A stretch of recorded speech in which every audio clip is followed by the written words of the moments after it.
Hello everyone. So मेरे दोस्त here we are with another vacancy, another recruitment जहां पे कोचिंग शिपयार्ड लिमिटेड जो कि एक मिनी रत्ना है, उन्होंने अपने खुद के एग्जाम के थ्रू एग्जीक्यूटिव ट्रेनी के लिए बात की है, जो कि लगभग सारे ब्रांचेस के लिए है।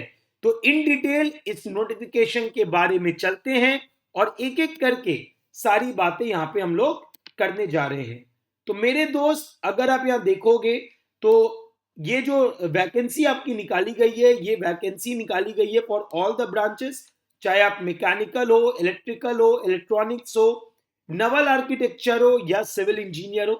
आपको जो एजुकेशनल क्वालिफिकेशन माना है वो 65% होना चाहिए from the recognised university. Obvious बात है, एआईसीटी के थ्रू बात कर रहा है। Same safety, finance and human resource में भी आपको यहाँ पे वैकेंसी निकाली गई है। ठीक है, तो इन डिटेल हम इसमें बात करेंगे। जो बच्चे ह्यूमन रिसोर्स के लिए अप्लाई कर रहे हैं उनको क्या चाहिए? 2 इयर्स मास्टर्स डिग्री और इक्वलेंट डिप्लोमा और post graduate degree in any of the following areas, that is masters degree in business administration, post graduate degree in social work and so on. तो आप इसको पढ़ सकते हो, देख सकते हो। चलिए सर, अब आते हैं कि सर इंपॉर्टेंट डेट। तो ये जो एप्लीकेशन निकला है ये 28 जनवरी को निकाला गया, मतलब कल निकाला गया है, और लास्ट डेट इसमें आप अप्लाई कर सकते हो ऑन 20th ऑफ फरवरी। अब अगर हम नंबर ऑफ वैकेंसीज की बात कर रहे हैं तो मैकेनिकल में टोटल 31 वैकेंसीज है, जहां पे अनरिजर्व के लिए 13, ओबीसी के लिए 9, एससी के लिए 4, एसटी के लिए 2 और इकोनॉमिकली वीकर सेक्शन के लिए 3 वैकेंसी निकाली गई है। इलेक्ट्रिकल के लिए 11 वैकेंसी है, इलेक्ट्रॉनिक्स के लिए 4, नवल आर्किटेक्चर के लिए 9, सिविल के लिए 3 है, सेफ्टी के लिए 3 है, फाइनेंस के लिए 2 है, ह्यूमन रिसोर्स के लिए 1 है। टोटल 64 वैकेंसीज हमको यहाँ पे देखने को मिल रही है। अब इसके बाद अगर हम बात कर लेते हैं कि आपकी पोस्टिंग कहाँ कहाँ हो सकती है। The posting can be at the CSL Kochi, Mumbai, Calcutta, है ना, आपका Vijayapuram, Andaman and Nicobar islands. So depending on the need आपकी पोस्टिंग हो सकती है ना। और अगर आप पीडब्ल्यूबीडी कैंडिडेट्स है तो आप इन कैटेगरी में, आपको एबीसी कैटेगरी में बांटा गया है, इसके अंदर आप आ सकते हो। चलिए अब आगे बात कर लेते हैं कि कंपनसेशन एंड बेनिफिट्स क्या रहने वाला है।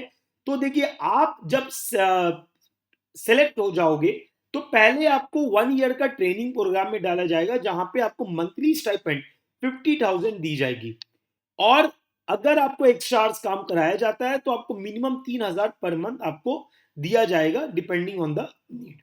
अब अगर हम बात कर लेते हैं, आपने 1 साल की ट्रेनिंग पूरी कर ली है और उसके बाद आपका सिलेक्शन हो जाएगा, तो you will be appointed as assistant manager in E1 grade, जहां पे स्केल पे जो आपका रहने वाला है वो 40,000 से 1,40,000 आपको रहेगा, जहां पे 3% का आप ग्रोथ देख सकते हो। यहाँ पे अगर हम पे बाइफरकेशन को देखें तो बेसिक पे आपका 40,000 रहने वाला है। जो अलाउंसेस है वहां पे डीए में आपका 20,720, एचआरए आपका हो गया एट कोची, अगर आप प्लेस जाए तो 20% जो कि 8,000 रहेगा। Perks and allowances will be 14,000। तो टोटल जो पर मंथ बनता है वो 82,720 बनता है। तो अगर एनुअल सीडीसी आप निकालोगे तो 14.92 लाख अप्रोक्सीमेटली आता है। तो पोस्टिंग जो होगी salary at any of the CSL sites, ठीक है, आपका रह सकता है, डिपेंडिंग ऑन द नीड्स आपको ट्रांसफर किया जाता है अलग अलग यूनिट्स पे। अब अगर आप एज लिमिट की बात कर रहे हो तो आपका एज लिमिट क्या रहने वाला है? 27 ईयर्स एज ऑन 20 फरवरी 2026। मतलब आपका जो जन्म होना चाहिए या तो 21 फरवरी 1999 उससे पहले तक होना चाहिए, तब आप इसके लिए अप्लाई कर सकते हैं। अगर आप ओबीसी नॉन क्रीमी लेयर हैं तो आपको 3 साल का एग्जामेशन मिलता है, और एस सी है तो आप 5 ईयर्स का आपको एग्जामेशन देखने को मिल रहा होगा। अब हम बात कर लेते हैं सिलेक्शन का मेथड क्या रहने वाला है। तो selection process comprise of 2 phase. पहला फेज आपका होगा ऑब्जेक्टिव, जहां पे आपको general awareness 5 marks, English language 5 marks, numerical ability 5 marks, reasoning ability 5 marks, subject based आपका 40 मार्क्स, टोटल 60 नंबर का हो गया। उसके बाद आपका सेकंड फेज में डिपेंडिंग ऑन योर मार्क्स आपका group discussion, writing skills and personal interview होगा, जो कि लगभग 40 नंबर का रहने वाला है। ठीक है, अब अगर आप यहां देखोगे तो इधर आपको क्लियरली बात समझ में आ जाएगी कि ऑब्जेक्टिव आपका 60 नंबर का है, ग्रुप डिस्कशन 10 है, राइटिंग स्किल 10 है, पर्सनल इंटरव्यू 20 मार्क्स का। तो टोटल आपका जो पेपर होने वाला है वो 100 मार्क्स का होगा। अभी टेस्ट सेंटर्स कहां देंगे? ये टेस्ट सेंटर्स केरला में देंगे। तो केरला के अलग अलग सेंटर्स पे आपको दे सकते हैं, लेकिन जो फाइनल फेज 2 होगा वो सीएसएल कोची में आपका रहने वाला है।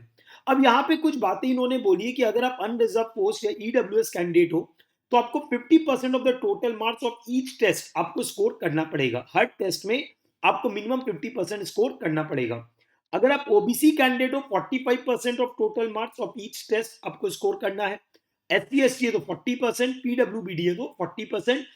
किस पोस्ट के लिए? जब executive trainee HR and finance में आप अप्लाई करते हो तो वहां पे आपको ये मिनिमम आपको क्वालिफाई करना पड़ेगा। अब ये लोग जो इंटरव्यू में आपको कॉल कर रहे होंगे किस रेशियो में कॉल कर रहे होंगे? 1:6। कहने का मतलब है अगर एक सीट है अवेलेबल तो 6 लोग फेज 2 के लिए कॉल किए जाएंगे।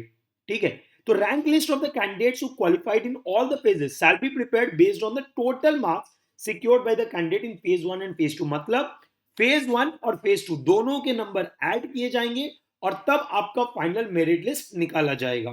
ठीक है, उसके बाद रिजर्वेशन ऑब्वियस सी बात है, जो एज पर द गवर्नमेंट आपका जो जिस भी आप रिजर्वेशन के लिए अप्लाई कर रहे हो तो आपको उसका वैलिड प्रूफ आपको देना पड़ेगा।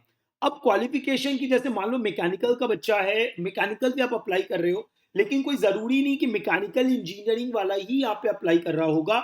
अगर आप इंडस्ट्रियल या प्रोडक्शन से आपने किया हुआ है, अपनी इंडस्ट्रियल इंजीनियरिंग किया हुआ है, मैकेनिकल प्रोडक्शन टूल इंजीनियरिंग किया हुआ है, मेकाट्रॉनिक्स किया हुआ है, प्रोडक्शन इंजीनियरिंग किया हुआ है, तो आप सब लोग यहाँ पे अप्लाई कर सकते हो। सेम इलेक्ट्रिकल में आप देख सकते हो, नवल में देख सकते हो, इलेक्ट्रॉनिक्स में देख सकते हो, सेफ्टी में देख सकते हो। बाकी में अगर नहीं दिया मतलब सिंपल है, जैसे अगर सिविल है तो आप सिर्फ सिविल इंजीनियरिंग किए होगे, उन्हीं को ही ये चीज एक्सेस मिलेगा, वही लोग ये फॉर्म भर सकते हैं।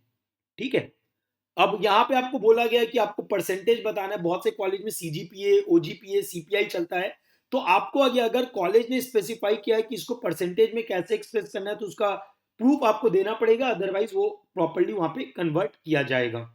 ठीक है, उसके बाद यहाँ पे एक सर्विस एग्रीमेंट के बारे में बात की गई है, जहां पे बोला गया है कि आपको ट्रेनिंग खत्म होने के बाद 3 साल आपको सर्व करना पड़ेगा। ठीक है, तो during the period of training and during the period of service agreement the application for outside employment shall not be forwarded. ठीक है, no objection certificate for outside employment also will not be issued. ठीक है, तो NOC आपको नहीं दिया जाएगा।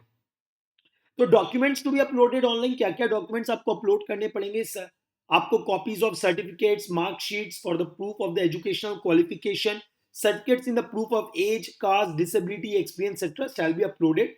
आप इसको प्रॉपर्ली अपलोड करोगे तभी आपका फॉर्म माना जाएगा, वरना माना नहीं जाएगा। ठीक है, एप्लीकेशन फी क्या रहने वाला है? 1000 रुपए रहने वाला है। ठीक है, जो आपको पे करना होगा थ्रू ऑनलाइन पेमेंट ओनली, कोई भी और मेथड ऑफ पेमेंट नहीं होगा। ठीक है, तो ये आप भर सकते हो टिल 20 फरवरी, है ना? तो ये बात यहाँ पे लिखा हुआ है। अगर आप एससी एसटी से बिलोंग करते हो तो आपका कोई एप्लीकेशन फी नहीं है। अगर आप पीडब्ल्यूबीडी कैंडिडेट्स हो तो आपको भी फीस से एग्जाम किया गया है, जो कि ह्यूमन रिसोर्स डिपार्टमेंट में फिल किया जा सकता है। अप्लाई करने का सिंपल सा तरीका, आपको इनके वेबसाइट पे जाना है www.coachingshipyard.in। इनके वेबसाइट पे जाके आपको ये फॉर्म पहले आपको अपने आप को रजिस्टर करना है, फिर आप फॉर्म को सबमिट कर रहे होगे। ठीक है, so this is all that you need to understand from this Cochin shipyard limited. और सारी बातें जो जो आपको जाननी चाहिए वो मैंने आपको बता दी है। स्टिल अगर आपको कोई डाउट है, आप मेरा पर्सनल नंबर से आप मेरे से कनेक्ट कर सकते हो on my number, that is 8210570910। And my dear learners, इसका डिटेल आपको हमारे व्हाट्सएप ग्रुप और इंस्टा टेलीग्राम ग्रुप पे मिल जाता है, फॉलोड बाय द वेबसाइट। तो any problem you are having, feel free to connect and we are always there to help you in the best possible way. Thank you everyone. See you all for the next video. Till then, bye bye.